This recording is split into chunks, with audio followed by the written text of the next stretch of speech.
Hello, Houston. This is Roger D with Texas T, where I bring on entrepreneurs, business owners, hustlers, prodigies to tell their stories, maybe some tips for success that you guys can hear and learn from. And who hustles more than someone in the music industry?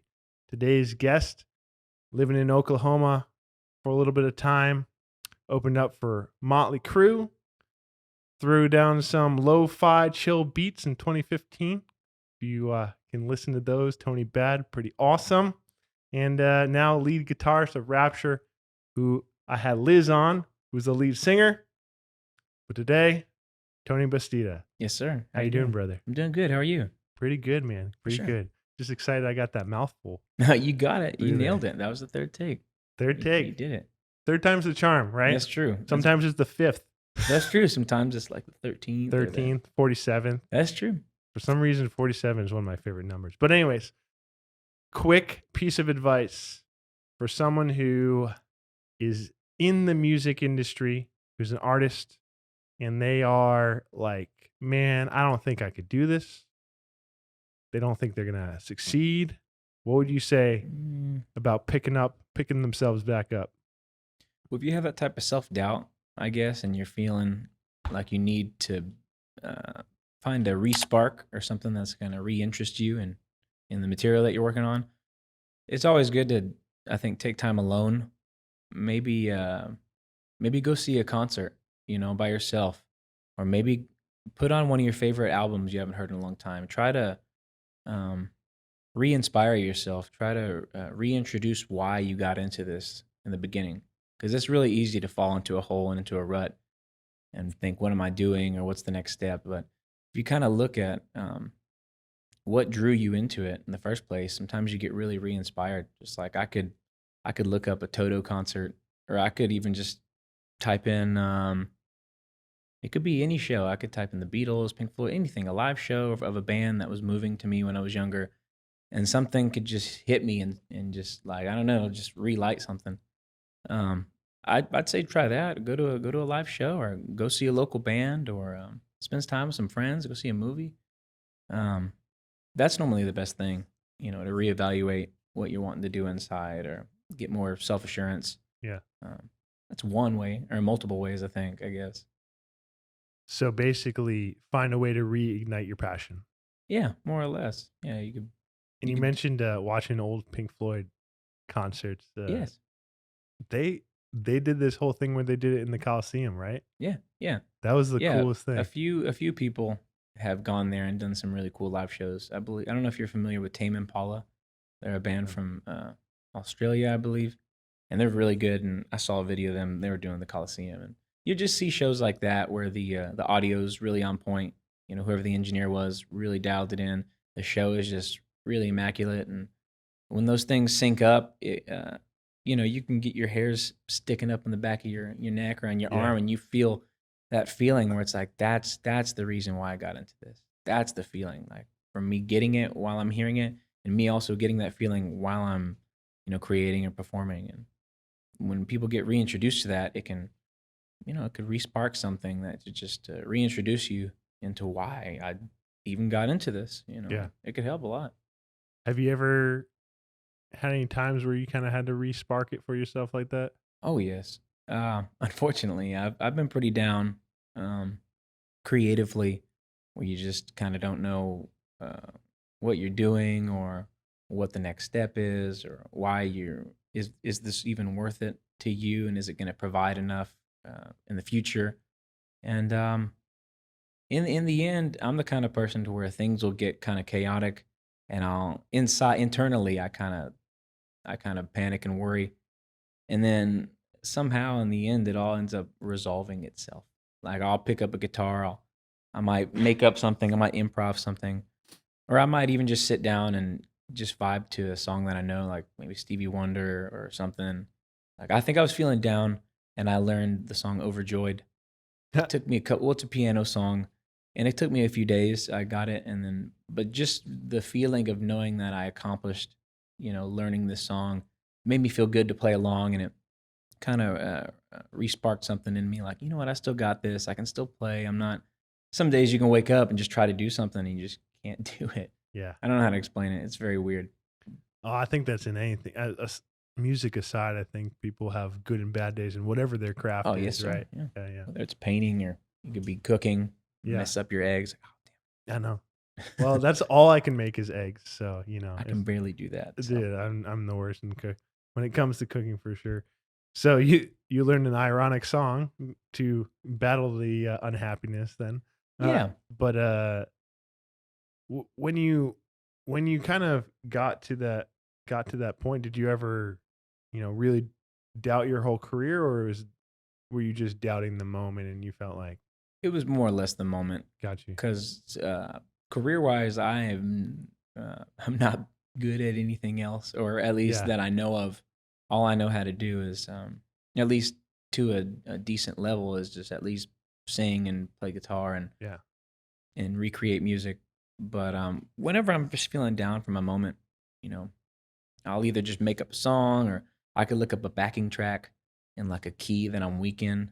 Mm, Like I don't like I don't know, E flat or B flat minor, C sharp minor. There are keys that I don't like that much, but I could look up a backing track in that key and then just try to shed or improv over it, and it'll really help me kind of open up my mm, ideas and help my my brain will flow, my juices will flow, and then I'll kind of just reinforces my ideas and helps me get out of my comfort zone and kind of reinforces my decision making. mm.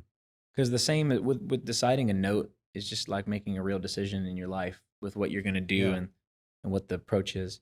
So I try to, I guess, take that similarly to like a solo. If you're gonna do notes or yeah. choose the right spots and where to go. Well, you're literally like creating a product, right? Yeah, yeah, I guess so. And you And have to like decide what it might look like. yeah, package it properly. We do that with the songs we do now. We if it's like we're working on a few songs. I guess they're more poppy or modern, and it's like a product. We package it, we get an image for it, we get the art for it, and we Mm, try to make sure it just kind of syncs up with the music and it syncs up with what I represent, and we try to just really get it nice and right. packaged well to put out to whomever.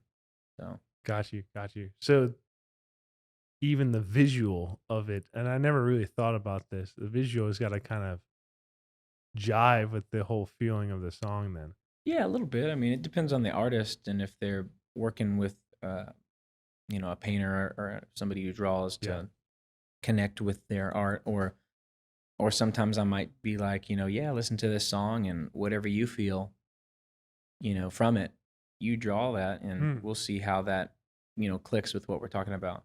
That's pretty cool. But most of the art is my cousin Joel. He does videographer stuff and cinematography and uh, a lot of, I guess, like web design and stuff like that. But shout out my cousin, There you Joy go. Flacco, Killing Joy. Collective. He's amazing. He does great work.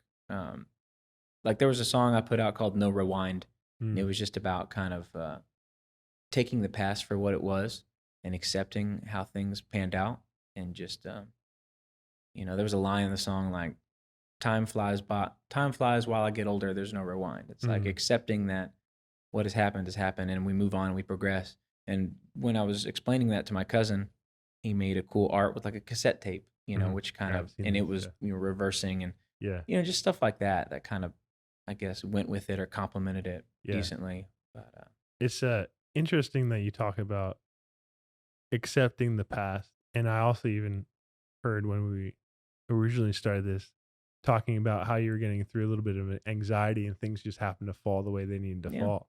yeah, Liz actually, her and I talked a lot about kind of mental health mm, and and being a little bit more, I guess, of a good mental fortitude. It seems like you've maybe found a way to kind of let things fall as they may.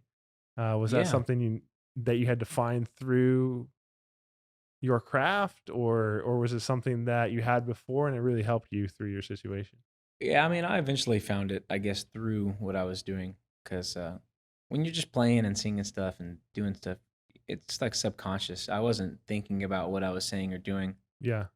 but there were moments where it was when I started becoming more aware of it, it became therapeutic for me Mm. because I could extract what I wanted to say or how I was feeling a certain way, and it could really kind of just I could just get it all out of me to where I don't have to. I'm not going to verbally talk about it, or I don't have to mope about it Yeah. or speak about it. I could like I mean when it came to accepting the past or like a song like that, like I was talking about, that was a good one for me because just writing about it was helping me understand my situation better. Even though I was already aware of it, Yeah. I was just like reiterating, I was just restating everything that I was going through in song form.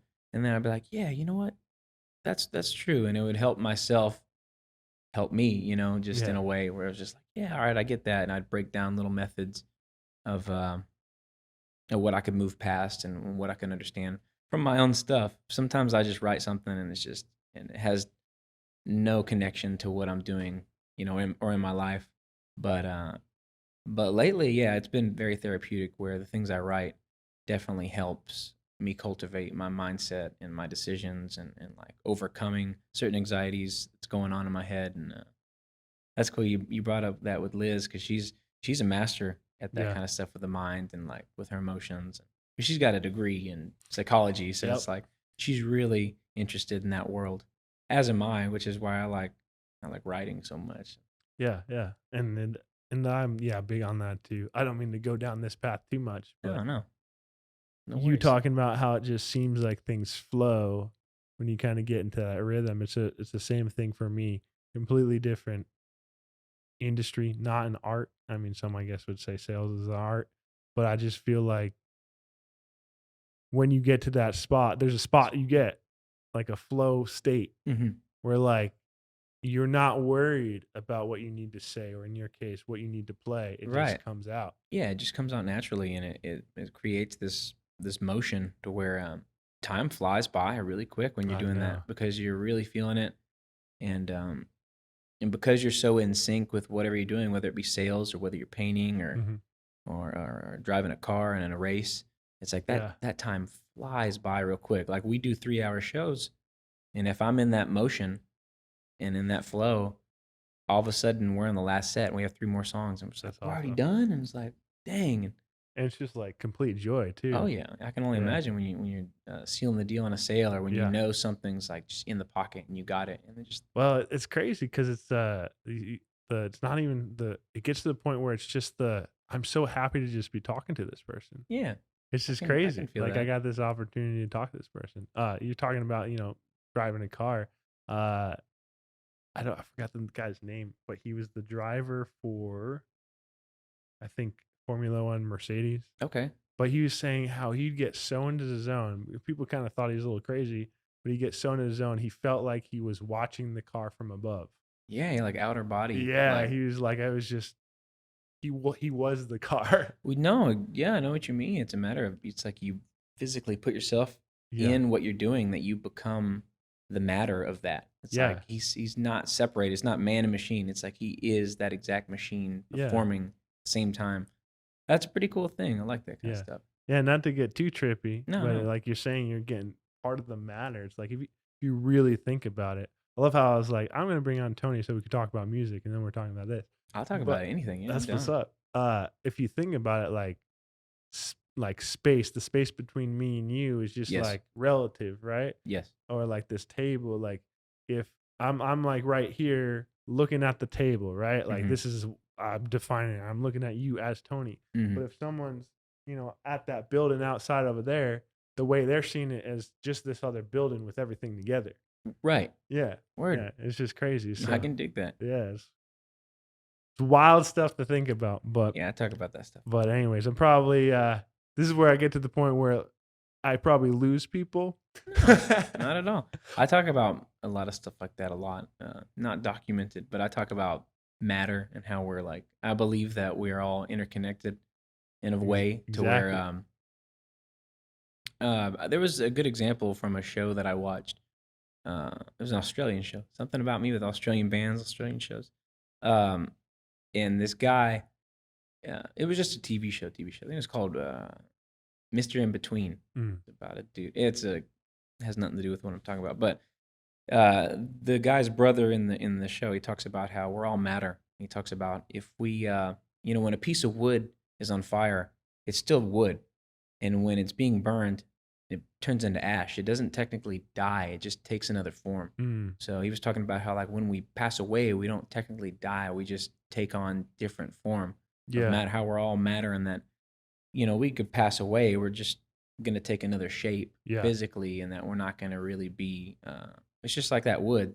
It's like we're just Yeah. gonna be ash now. We're gonna be another form. I don't know. I could talk about that No, kind I of stuff for totally a long get time. it. You go from Tony to being zombie Tony. Yeah, I'm zombie Tone. or if I get cremated, I'm Ashy Tone. Or Ashy whatever. Tony. Always ashy. Ashy. Oh man, that's awesome. So speaking of changing different forms, Yeah. so you were born in Texas though. Yes. You went up to Oklahoma in a quote unquote border town because Texas is obviously its own country. Yeah, right. Pretty much. And you're up there for a while. Where I'm sure you were in the music scene up there. No. No? It was a small town called Walters. Shout Okay. out to Walters, Oklahoma. Walter's As much as okay. I'm trying hard to hold back the shout out. I was like, you know what? I'll give them a shout out because there are a lot of good people that I grew up with Yeah. in that town that I love and respect and admire.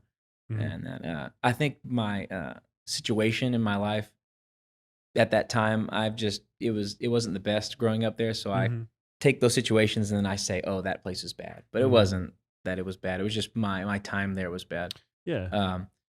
But no, when I was growing up there, I think I lived there from 8 years old to like 14 or 15. So a lot of sports. I Mhm. didn't. I was kind of a nerdy kid for a little bit, Mhm. and I had a physical tick for a little bit. I used to do these like little twitches Okay. and stuff. I don't know how or why. Just- Thank God that I grew out of it. Yeah. So for a little bit, I was kind of picked on for a bit up there, and then I grew out of it, and then I got into sports, and then I started doing like cross country and track. I ran a lot and a little bit of football, and What position did you play in football? man, I didn't grow, so I was always like safety. Okay. I was always kind of thin and short Gotcha. at least, and then all my buddies that were all they're country kids. Everybody got kind of big and just taller or just Yeah. wider, and it was just like, man, I stayed the same size, and Yeah. when I started getting more serious and practicing drums and guitar, I didn't want to hurt my hands, and they were always getting hurt. It's either like whether we did a drill or somebody accidentally stepped on my fingers with their cleats, and it was just like, man. Golly. But for a little bit, I got into I was always into Metallica and Pantera and like Mhm. that kind of world, and I was learning guitar or trying to teach myself because my father, he plays bass still for about 30 years in the Clear Lake area with Mhm. my uncle who plays drums, and they would play. I'd watch them when I was younger, Mhm. but nobody ever showed me like, here, son, this is how you do it, or no, you're doing it wrong. Do it this way. No, no, and basically in Walters, I didn't play any music. I did sports, and then I was starting to learn bar chords, which is like a just easy chords on guitar, and then Yeah. I was learning like bits and pieces of songs, Yeah. and it eventually got to the point to where everybody that was on my team, everybody that I was with, we eventually started a band. So it was like the quarterback. I think he was a quarterback sometimes. My buddy JD, Okay. he played bass. My buddy Shane White played guitar. He was a linebacker, I think. Man, if y'all watch this, I'm sorry if I butcher y'all's positions. This is so long ago. Casey Abbey was a singer, and he was our tight end. Yeah. I was the safety or whatever the hell sometimes, and I was a guitar player, and it's funny, we're all on the same team together, but we all started trying to make music together, and we started like a little punk band, like a Nice. punk pop band called Adolescence. So we were trying to do like we were into. I could feel the angst. You know what I'm saying? We were like in a Yellow Card and freaking Blink 182 and Nice. Green Day and like all the punky type of poppy. I don't know what the hell you wanted to consider it, but I did that for a little bit over there, and then but like I was saying before, we started this. It was kind of substance infested. So there were Mm, some people's parents, or people in the area that either abused type of amphetamines or type of speed, or it could be prescription pills. Definitely there in the small town where it was just kind of toxic and kind of created this negative energy that manifested. Uh, I'm just glad I got out of there yeah. over time. But when I moved, I didn't get serious into music until I got back into Houston, and that's when I guess I got into the scene and got So what, paid. so what made you move to? Well, I mean, you said thank God you got out of there, but what made you move to Houston? Well, I didn't. It's not like I was an adult or anything. I couldn't just like walk out of the house, hitchhike or anything. But at that time, my mother was kind of going through some issues Mm, with just abusing certain substances, mm, and it was pretty evident to me and people in the community. And I just tried. I kind of knew that I wasn't. I was a teenager and I was stressing out and I was feeling a certain way, and I knew that it wasn't healthy. mm. So I remember calling my dad and was like, "Hey man, like, can I come live with you?" And about to be in 8th grade now. I'm getting older. And he's like, "Yeah." And so I moved, and I did. I moved to Galena Park, Oh, and nice. you know what I'm saying. That's where shout out to GP and JC, Jacinto City, because both those spots I grew up. When I was born in Houston, I lived in GP for 3 years, and then I moved to LaPorte, Yeah. and then when my parents split, then I moved to Oklahoma. But yeah, so I went back to GP for 8th grade, and there it's funny in Oklahoma. I'm Latino, like not too heavily, but in Oklahoma I was like like somewhat Latin or whatever. And then when I went to GP, I'm the white boy now because Yeah. we're in GP. Everybody's got fades. Everybody's like, Mexicano or like true Latino. So Yeah. it's like these kids were messing with me. They were calling me white boy, and I had a lot of hair at the time, so they call Yeah. me either mushroom head or I was Oklahoma. And it was upsetting because I wasn't from Oklahoma, and they give me a hard time. Yeah. But I got into football there, and that's when I got into choir, and I started singing more. And I only did half of that year. And my dad ended up having some health issues, and I had to go back to Oklahoma. Oof. It was horrible. And I think at that time I told some people like, screw y'all, I'm moving. So I'm figuring I'm never gonna see these people again. Oof. And I left, and then stuff with my dad happened. Then I had to move back, and the people that I told stuff to, it's like they're like, oh yeah, screw us. They're like, you're back. Like, yeah, I am. And yeah, so Yikes. I had to finish out the year there, and then came back again. It was a lot of running around before I hit high school, Yeah. and then I ended up going to League City, Clear Yeah. Creek, which is suburban. The It was- creek. yeah, I went from a 2A school, it was a small school, to a 4A school with like a lot of kids and Yeah. a lot of different styles of kids I wasn't used to. It's like you got skaters, you got punks, you got goths, and you got jocks, and I'd never seen a world like that. It was like in the town that I was at, that we could be skaters and we were still on the football team. It's like, but Mm. over here, it's like it was like a TV show. It's like all the cliche groups that Yeah. you didn't think existed. They were there. It was weird. Yeah. So that was fun. Clear Creek was interesting.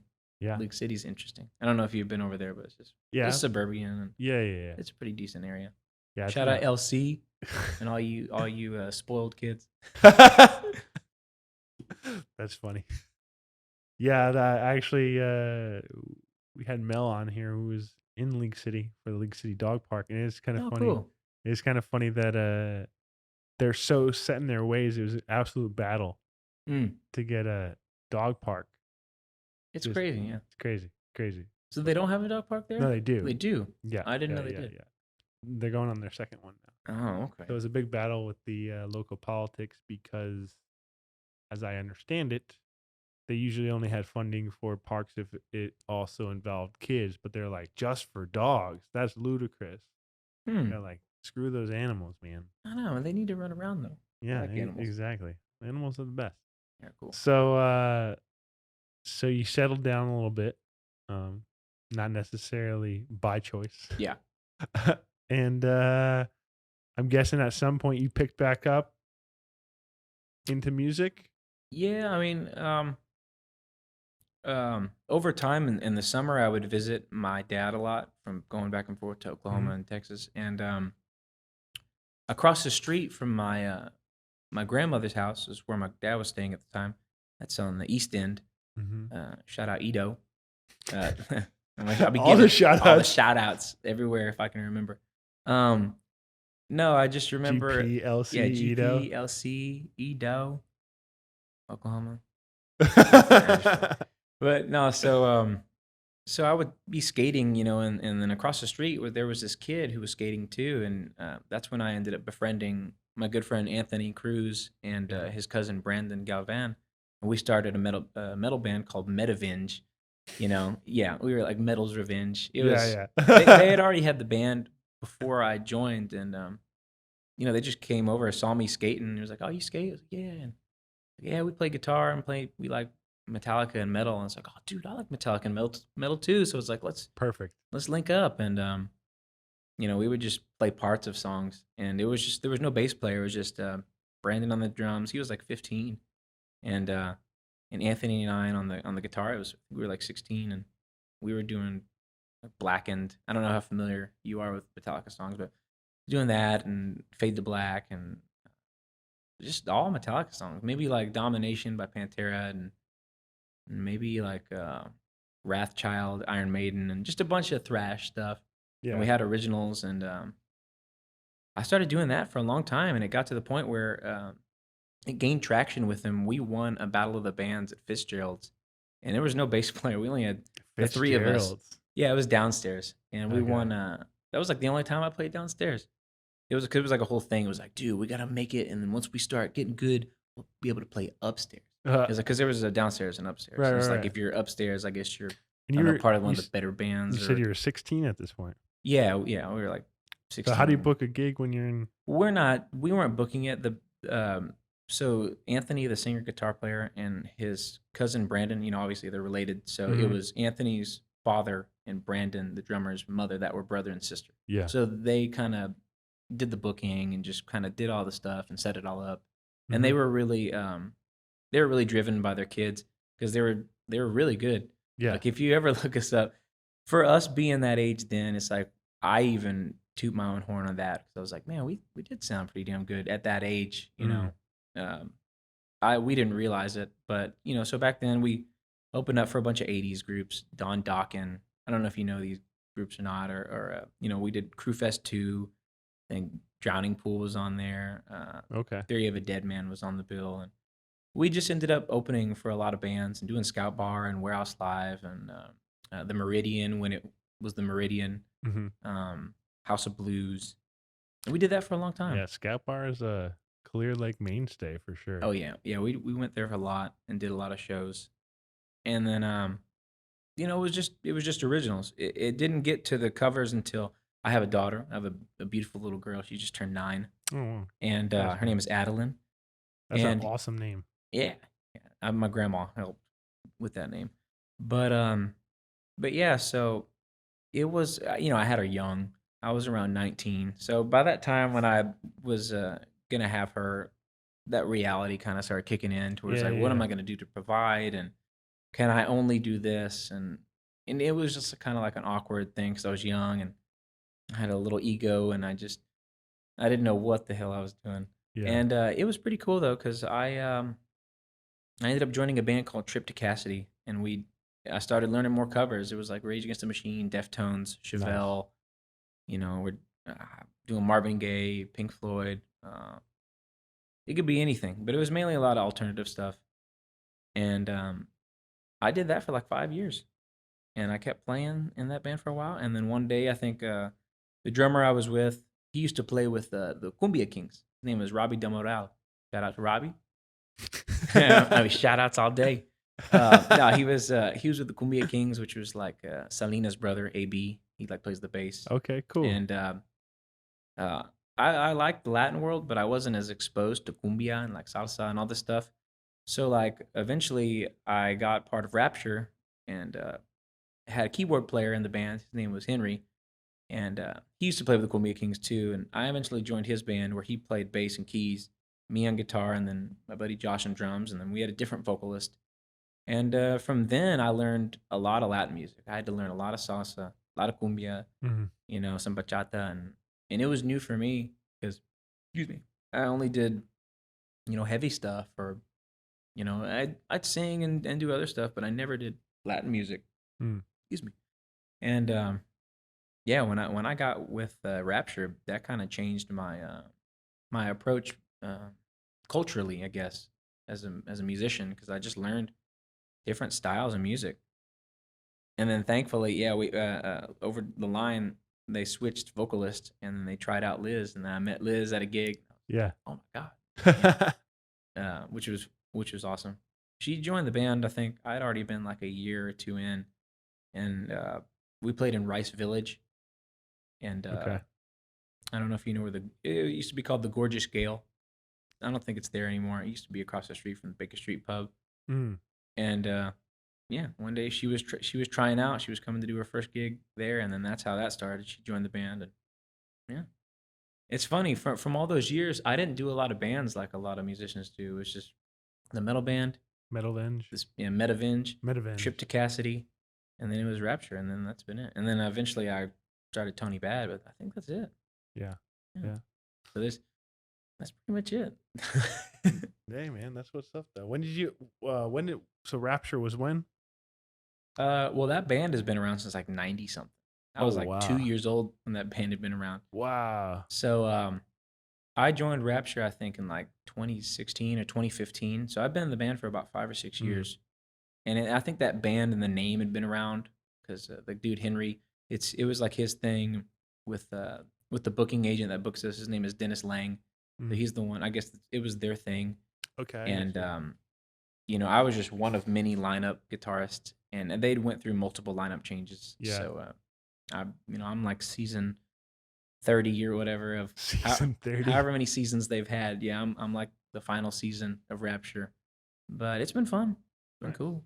I Final enjoy it. season of Rapture. I like Yeah. that. You had mentioned when your daughter was born, it like became like real, like, can I do this for Yeah. how did and you said you had a little bit of a chip on your shoulder, a little bit of an ego about it, but how did you Not like a kinda type of ego that you would think towards like, oh, I'm good, or I oh think no, no. more of like I knew that there were parts of myself that needed to be broken down. Right. I needed to understand more about me and be more self-aware, and Mm. I needed to go in and break my ego down to reevaluate my priorities. Uh, just like my true ego. Like it Yeah. wasn't. But it was hard because my ex-wife at the time, she she didn't mind me wanting to be a musician, Mm. but I'm trying to put it into a form where I don't overexpose this story. Um, Yeah. she came from a family where it was like, and they were Jehovah's Witnesses too, which was there's nothing wrong with that. They were very cool. They're very good people. Yeah. Um, I think with her parents, her dad had a really good job. He worked for Team Industrial, so I knew he made like over 100 G's a year. I knew he had a good job and it was wealthy, uh, steadily income.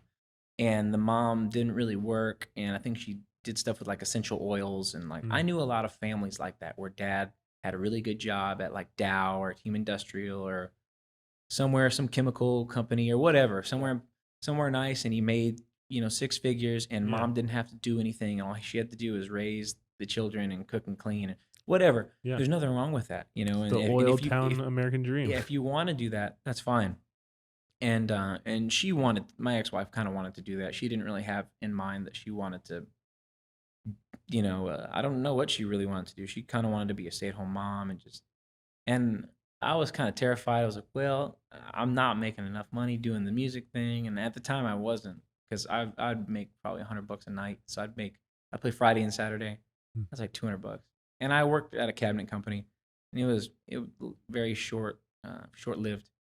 So at the time, I was the only one cultivating any finances. So Mm. I was really worried because part of me wanted her to work and wanted her to want to work. But Mm. then I wanted her to spend time and raise my child because, I was gone and busy a lot. But it was a weird thing because, eventually, I went through my divorce and I split up from my ex wife. But unfortunately, she didn't really understand what I was wanting to do. Like, it's not like I was trying to be I wasn't trying to be Prince, or I wasn't trying to be some icon and go off and leave my family. I just wanted to perform music, whether it be mine or not, and it financially compensate and take Mm. care of everything that was in our house. And at the time, that wasn't happening. Now it is, which is kind of funny. But that was a real big struggle because she kind of didn't want me to just play music. She's like, I want you to get a job or get benefits and get this and get that because Hmm. I was the sole guy, and I didn't have benefits, which was fun. So I had to like not get hurt or not fall over or do anything, not get sick. It eventually got to the point where we just kind of did our thing, and when I got with, it was just funny. The thing she had been asking me to try to have more foundation. Once everything split up and I joined Rapture, it's like then the money became more stable, and I started playing better gigs, whether it be weddings or I've been playing the Golden Nugget Casino for since it opened, Mm. or the I can't even say it, Tulsa Hard Rock Hotel and Casino. That's a mouthful in Yeah. Tulsa, and just a lot of casinos or weddings, and the pay got better Mm. and bigger, and it got to the point where it was like, wow, I can pay my house and my water bill and my car note and everything from just singing and playing music. And a part of me, would have just wished, like, man, if you just would have had the patience. I'm like, man, I would just join this good band. Mm. But I'm kind of glad it all went that way because it was supposed to. I Mm. mean, yeah, it had to lead me to where I'm at now, to Yeah. where I'm talking to you right now. Yeah. Seriously, I believe that all the decisions, good or bad, and whether they were positive or negatively influenced, that they had to happen Yeah. the way they were supposed to happen because that's how it was supposed to happen. Yeah. It's odd, but yeah, I don't know if you're a parent at all, but Not yet, or not that I know oh, for sure. of. Well, yeah, man, it's a beautiful thing, and it's such a overwhelming thing. When I was a young man, so I'm still a young man, but I was so young back then, trying to learn how to juggle being a young parent and Yeah. being a musician in this scene or whatever, and it was a fun challenge, and I definitely learned a lot on like just personal priorities, Mm. where to put yourself, and like just scheduling instead of doing things how I used to just impulsively do things. Yeah. Now I like schedules and making a list of things I got Yeah. to knock out, who I got to see, or what songs to record, or what bill to pay next, or Yeah. whatever. Yeah. You know, That's what's up. And you being able to have a steady income from playing, I feel like, well, you mentioned that you weren't trying to become an icon or the next blow up situation. Uh, I feel like someone who's looking to be a musician, it's almost always like the dream to have, the admiration and whatever. yeah. There's always like I think a subconscious thing with artists where they're like, they do want to be seen or have that recognition. Yeah. I'm not like hoping to get like swarming crowd to but of course, Clapping like yeah, that. of Golf course, clap. there's like a gratification, and it feels good after a song when somebody claps or say, Mhm. you did good, or I like how you did that song or that Mhm. solo or whatever. Yeah, you get that dopamine or whatever, like that gets fed Right. to your brain that just kind of Reward. yeah. But I do there are parts of me that like it because of the people and the Hmm. reaction, and I just like it because it's an extraction process for me and the people. Like I try not to be selfish with it. Like I was talking about earlier, a song that I might do might be connected to somebody's past with their I don't know a memory of them and their aunt or something, Yeah. and that's cool. And it could be a song that I've done a bunch of times and I didn't want to do it, but I don't. I try not to be too selfish about it, and Yeah. I just like doing it. Or I might even be feeling away. I might even sing a lyric of certain songs where it's just really explaining how I'm going through, and I'm like, man, this song's really hitting today, and I'm Yeah. like, man, I'm really vibing with this song. I can't complain Yeah. because it's the only way that I can express myself. Oh, that's what's up. Uh, what I was gonna ask the follow up on there was, I think that is almost every artist's dream to be able to have that be their sole form of income. What do you think was the well? How did you get to Rapture, and what do you think was like the defining steps for someone to finally find a gig like that? What do they need to do to get to that point? Well, it's kind of crazy. I wasn't even like searching for anything. So I know a lot of people that are they're always looking for gigs. They're searching, and I feel like the ones that are really searching too hard, they end up not finding what they're looking for. And it's like when you flick that switch off and you just kind of do your thing. It's like those kind of situations, you just run into them, or it's like when Right. they're not sought after. I was just doing a regular gig like I was with the band I was in, Trip to Cassidy. It was a 3-piece, and I guess Henry in the band, uh, he's not in Rapture right now. He's not playing with us now, but he I guess he saw me play and he was like, "Man, I like how you're singing and playing." Hmm. And this story was kind of odd because it was like I wanted to stay in the band, um, but I wanted to do something new. One, I wanted to do something new musical, and two, I knew that this was going to be a better financial situation because Mm-hmm. I'd already heard of Rapture, and I knew that they were a band that fluctuated more in town, and you see their you go to certain venues or bars and you see names of bands on calendars, and more than once you're like, man, these guys are working a lot, and Yeah. I recognized it, and he came and saw me play once at the Pub Fountains. It's in Stafford, off 59 South, and he told me, "Yeah, bro, I like your singing, guitar playing. I would like to play with you." And I'm like, "All right, cool." And like, well, I didn't want to leave this band, and he knew my drummer. He's like, "Well, just come see us play at Local Pour in River Oaks." I was like, "Okay," and Oh, that's a I good went and place. saw them play, and wow, the lineup that they had was so good that I didn't think that I was gonna fit, and it was it was this girl named Constance on the vocals, Justin Roland on the guitar and vocals. This dude can sing and play. Like he can sing so high. Like do Mm. Styx, U2, Damn. Muse. I mean, this dude. Muse. Like I feel dude's like got. Muse is the highest. He does have a very high voice. So I was like, on the break, I'm talking with him, and I'm like, "Are you sure you want me in your band? You don't want to be in the band?" I'm like, "No, I do." I'm like, "I'm just. You guys are really good." I'm like, "What the hell am I gonna bring Yeah. to y'all?" And he's like, "Nah, don't worry about it," And over time, I kind of, uh, they filtered him out, Mm-hmm. and I got in, and they were making it, and then my drummer was in the band for a little bit, and eventually, I guess that didn't happen, but eventually, I just started doing shows. They called me one day, and I guess their vocalist didn't show up, and I showed up to help them. It was at Jackie's Brick House in Mm. League City or Kima, and I helped them do a show, and they were like, "Yeah, man, you did good. You want to do this more?" And yeah. And they're like, yeah, and it stopped being 2, 3 nights a week and it started becoming like 5 to Yeah. 6 nights a week where I could gig Wednesday, Thursday, Friday, Saturday, Sunday, and have my weekend will be Monday and Tuesday, which is perfect. So That's epic. so it's been that way 5 or 6 years now, and it's just I've Dream, just been fortunate. dream come true.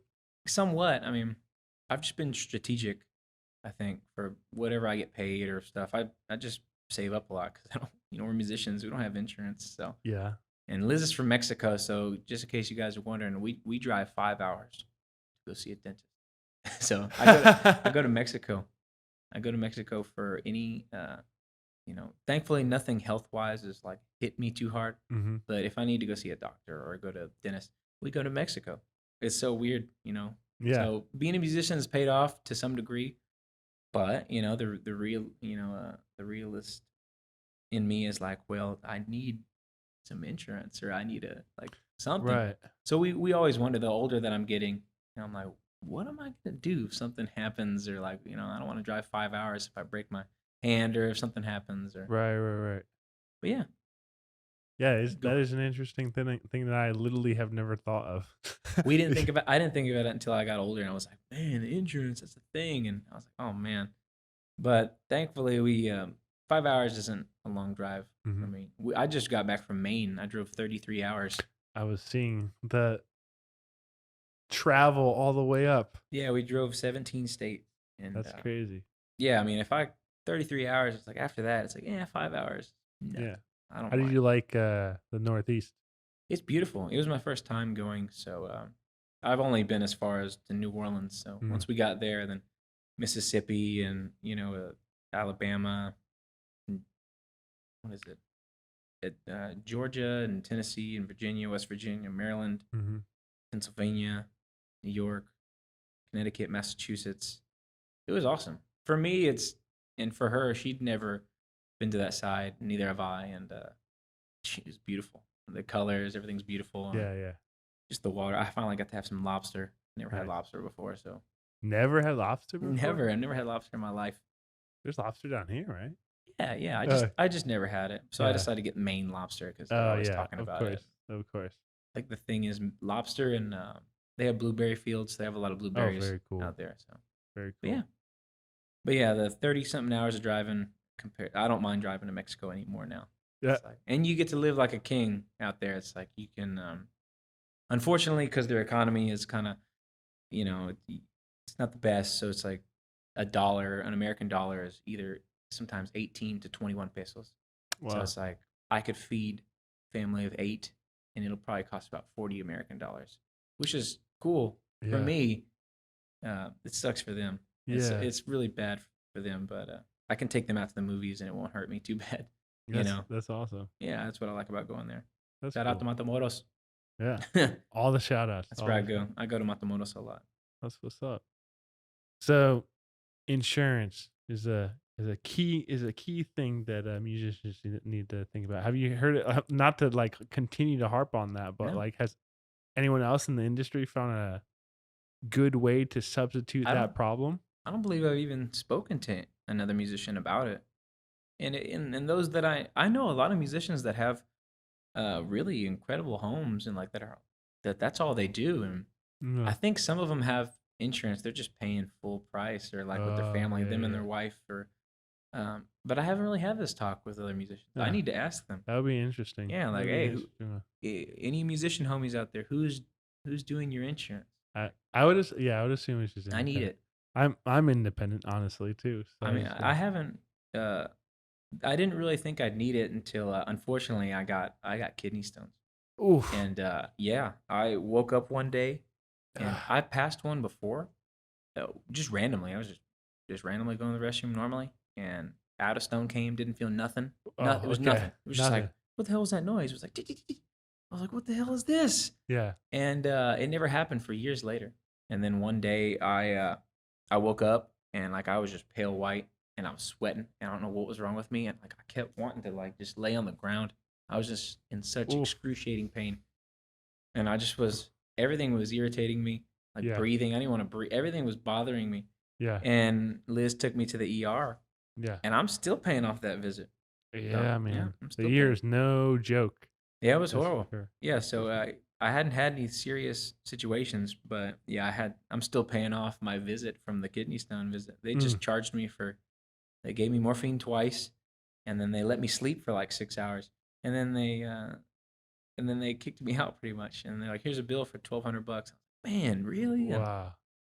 Yeah, Yeah, they're not Yeah. joking, man. I think that was my only story where it's just like, yeah, that's where the reality hit me with, man, I really need insurance Yeah. for like a good copay. Yeah.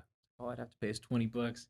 I know. I am lucky to do that. I pay full price, but there's been a few times where I've had to go in, and not even the ER, just to one of those other like 24-hour places. Right.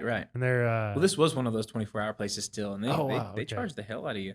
Oh yeah, they do. They just rack it up Yeah, they do. because they know you're in need in that moment. Yeah, heck yeah. Yeah. Like, yeah. how bad do you want it? I know. That's both of us are in the wrong business. I know, man. I need to get in the insurance field. Insurance or open up a bunch of those 24-hour centers. No kidding. Yeah. Or invest. You can brand new idea. You could have a band always playing in the waiting room. It's not a bad idea. Yeah, That's not a that bad would be idea. something.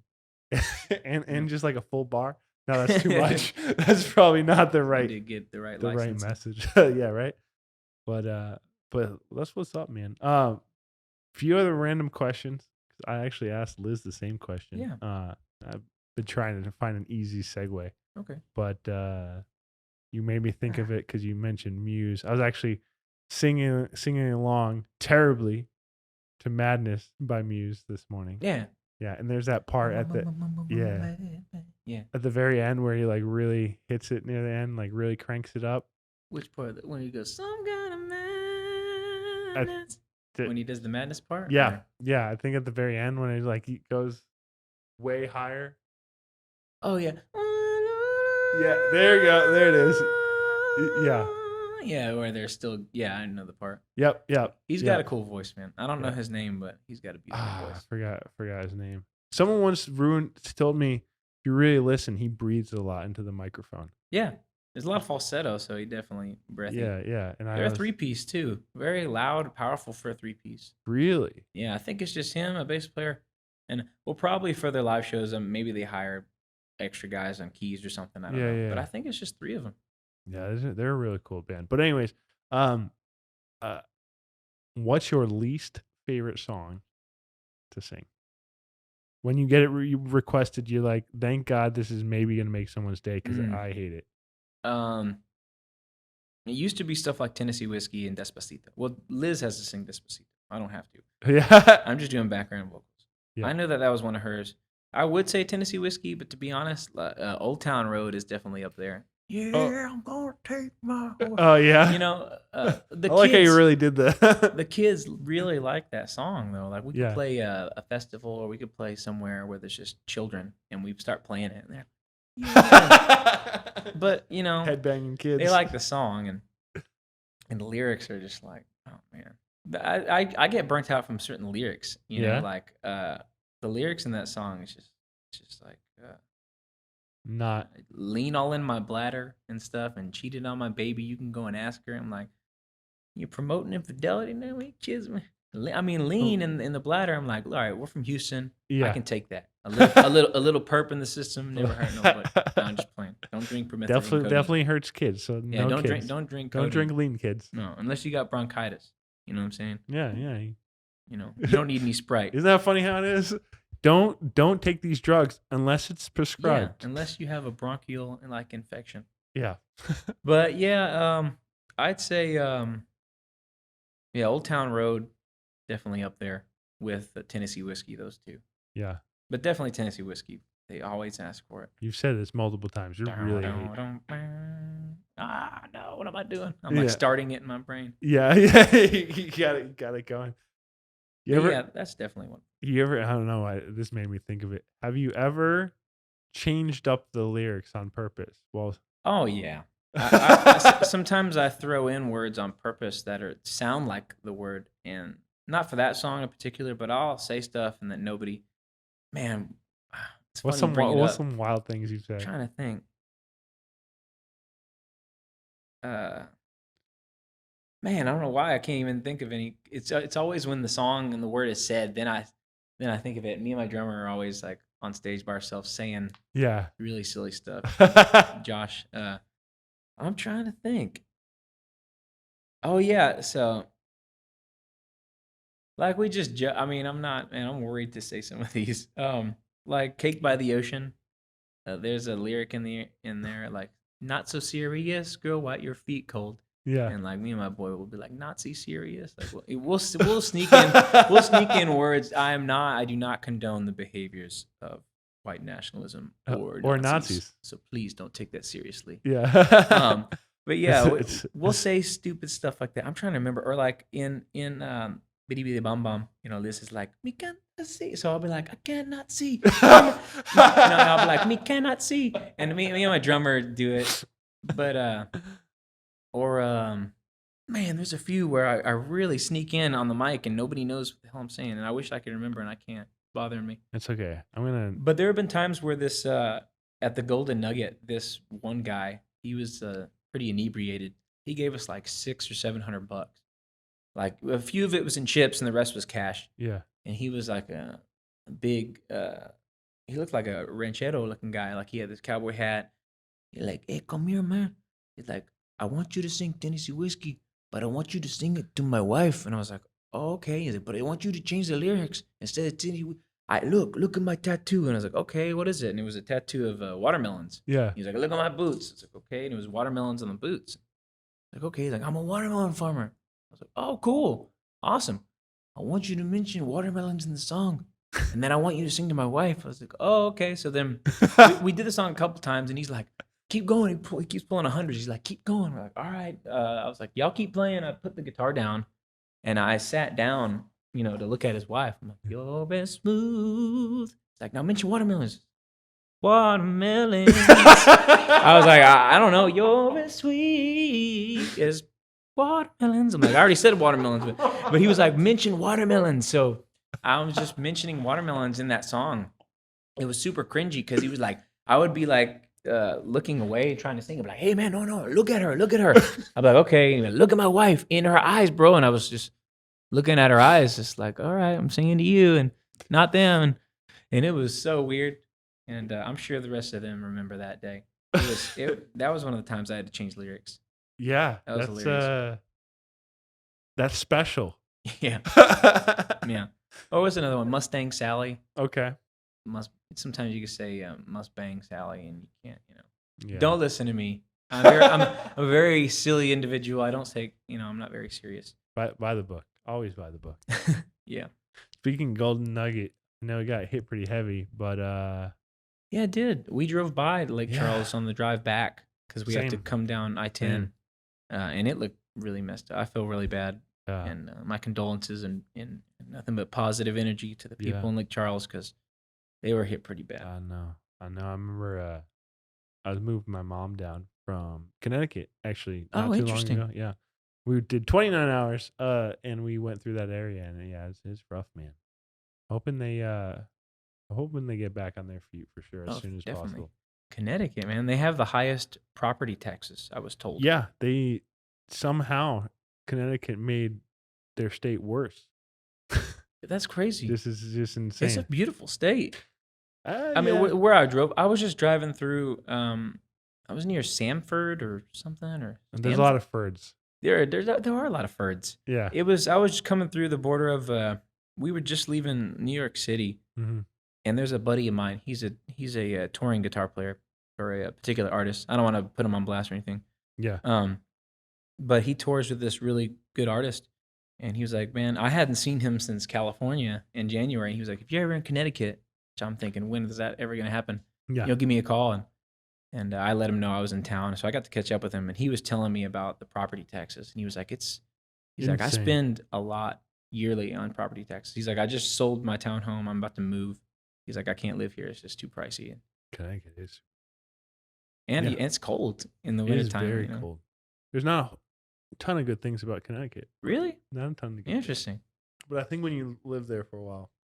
I think I see everywhere. I go to a state that I'm not from, and I'm like, oh, this is awesome. And then a local's like, really? Yeah. Like, I've been here for X amount of years. You're not, and then they come to Houston. They're like, oh, this is awesome. And you're like, really? Yeah. I think a lot of people, especially if you live in a town that has any sort of attractions, you just like never go there. Yeah. You're like, because it's here, I can always go later. Yeah. But what attractions are in Connecticut? 2 casinos. Are there? There's only 2? Yeah, Foxwoods and Mohegan Sun. Word. I didn't know it was legal up north. It is Native American land. Oh, okay. That's how they get away with most of the gambling. Yeah, and loopholes. All the loopholes. That's cool. Anyways, not to go too far into gambling or anything like that. I think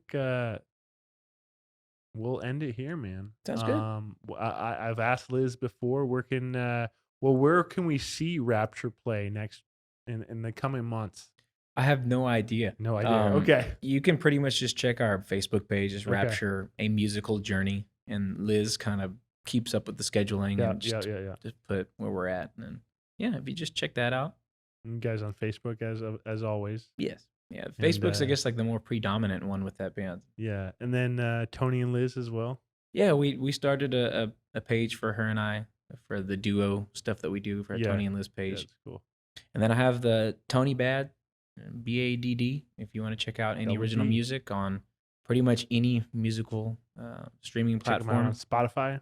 Yeah, Spotify, Deezer. I didn't even know what Deezer was. Oh, what do you think about everyone being pretty hateful of Spotify?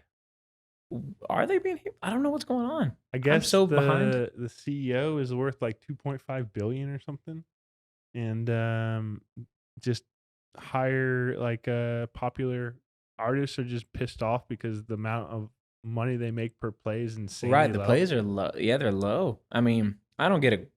I think the most plays I got on one of my songs is like 16,000 or something. I Yeah. don't even know if I've gotten anything from that. And if so, I'm sure it's like 25 cents. But I do have friends of mine that have hit like, quarter mil or up to a mil in plays. And I don't believe a lot of them have really gotten a lot of compensation. Yeah. And I know that you get like 0.0000 and Yeah. whatever of a cent Right. or of a, whatever percentage of a dollar off a play. And I think that even if you get like a quarter mil, like even if you had a quarter mil of plays, I remember reading something. I think it's something small. You get Yeah. like $20 or something. Yeah. I do see how that's messed up. My music is out to be streamed just to be heard. I'm just Right. thankful Of if 20 course. people hear it because Yeah. I don't have those type of numbers that some of these artists are having. Of course. But There's a way to get I out do there. think that's pretty messed up that the guy for the whole CEO is making just bank, Yeah. and then I even know. smaller fish such as myself, I'm making pennies. What's wild, by the way, I was just one last thing about that. I saw, interject my own opinion here. I saw that there's employees of Spotify gonna basically like strike because Joe Rogan was coming on. Yeah, And he did like a contract with them. He just moved to Austin recently. yeah. And they're gonna strike because they wanted to moderate what he said on there because they thought a lot of his stuff was kind of like far right. But they're Oh not. God. But they're not striking because their CEO is worth 2.5 billion. I would think like keep He was just like, what's that same energy, right? right? Oh But- man, these I never really I watched Joe Rogan a lot. He's not far right. But that's what I was gonna say. I don't hear any far right or he tries to keep it kind of neutral. I mean, Yeah. I see him kind of veering off. He He's seems like maybe kind of right moderate. I don't Yeah. know. I actually have no clue. I literally just I get in my dazed mode whenever the day is over. Yeah. In my You just hazy mode, listen. and Yeah. I just watch him talk. It depends on who he's talking to. Yeah, there's some good stuff. But yeah, I didn't think he was too far right. But man, this thing is everybody's getting so sensitive and so It's crazy. everybody's getting a little hype with each other, and people are striking against these people. Or if I figure out you support this person, I don't want to eat this. It's like things Canceled. are getting crazy. Yeah, I they're think gonna. it was Someone's gonna chop up you saying Nazi. oh God, no! They were like, man, Tony Bad's a Nazi. Why? Yeah. Yeah, it's funny. When we were in Pennsylvania, Ulysses, Pennsylvania, beautiful little town, but very misrepresented by white nationalism. Oh. Wow. We were driving by. I just remembered looking up Ulysses because a friend of mine who I grew up with in Oklahoma, Mhm. I hadn't seen him in like 13 years. He's like, hey, I live here now. Let's catch up. I have a lot to catch up with him. Mhm. I just look it up just to see what's there. First thing that pops up is Nazis in Ulysses, Pennsylvania. I'm like, Oh, what? wow. And it was this one particular man. I'm not going to give him any type of shout out. I don't know what his name was. And he was just openly just saying that, the killing of the Jews, all that stuff wasn't real. And all this crazy stuff that you can't believe. Absolute insanity. And it was all this Nazi paraphernalia right on the side of the road. I'm like, wow, that guy's crazy. And then here we are driving down the freeway. It was like a little road in this town. And there's this guy's place. It was just full of just all Nazi paraphernalia. Christ. And you see all these kids. I don't know if they were interested in the stuff. They're like playing with the stuff. And in that town, I talked to some of the people, and they said that like he kind of misrepresents the area. Yeah, of course. And that they're really upset because there are a lot of people in the area that, fought against the Nazis in World War II. Right. And a lot of them feel really bad because this guy is allowed to openly say what he says. But it's so thick there. I didn't mean to bring it up, but No, it was that's just so crazy in that little town that I was at. It was just so much of it. Yeah. And from this one guy that I had to tell Liz, she talks to a lot of her family and friends openly, through Spanish, through like little audio texts. I'm like, hey, I don't want to keep you from doing it. And I was like, but try not to, maybe speak, in Spanish in some of these gas stations. Because when we caught some of that, when we'd speak Spanish or she'd say something and we'd see some people kind of making looks, they're like, whether or not they felt uncomfortable or they were like, oh, these people aren't from here or they knew but you could kind of get a sense here and there that there was like a weird little vibe in these areas. Yeah. Kind of crazy. Yeah. There's definitely towns like that in the US for sure. But I didn't know it existed up north. I'm like, I thought y'all fought against that kind of stuff. I'm like, what the heck? You would think, but it's Yeah. everywhere. It is crazy. Hate is everywhere. Yeah, unfortunately so. Unfortunately so. But That would be hilarious if I see edited with video like, and it's with like putting no, the no, no, hat on, Nazi, like putting the Nazi, and hat then on like, your head with like please, Gonzalez, can we please just don't do that for to me. shits and giggles just do that? Please don't do that to me. No, we're not gonna do that. No, All right, well, I've had a pleasure talking about all this stuff with y'all though. It's been fun. It was a lot Just of winging fun. it. It was a lot of fun, and we'll wrap it up, man. Yes, sir. Thanks for coming on. Thanks for listening, guys. Obviously, if you have any questions for Tony, hopefully not about Pennsylvania, but just any questions at all, just shoot it down in the comments in YouTube. You can follow us on any podcast streaming platform available. We're on Facebook, of course. Look up Rapture, A Musical Journey on Facebook as well. See when they're going to be playing. And if you go to his concerts, really pay attention to the words he's saying, because you might catch something cool. Yeah, I might throw in something special. Something special just for the listeners. All right, man. Well, it was a pleasure having you on. It's a pleasure being had. Thank you, man. Yes, sir. For sure.